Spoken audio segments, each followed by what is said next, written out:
নমস্কাৰ, তিতাবৰ লাইভলৈ আপোনালোকক স্বাগতম জনাইছোঁ।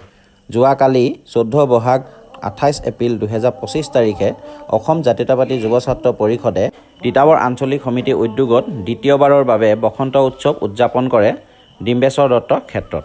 সেই অনুষ্ঠানত কেইবাটাও দল সংগঠনে পতাকা উত্তোলন কৰে। পতাকা উত্তোলনৰ পিছতেই শ্বহীদ বেদীত বন্তি প্ৰজ্বলন কৰে আৰু শ্ৰদ্ধাঞ্জলি জনায়। ইয়াৰ পাছতেই দিনজোৰা কাৰ্যসূচীৰে কেইবাটাও হুঁচৰি দল আৰু জেং বিহুৰ হুঁচৰি দলে প্ৰদৰ্শন কৰে।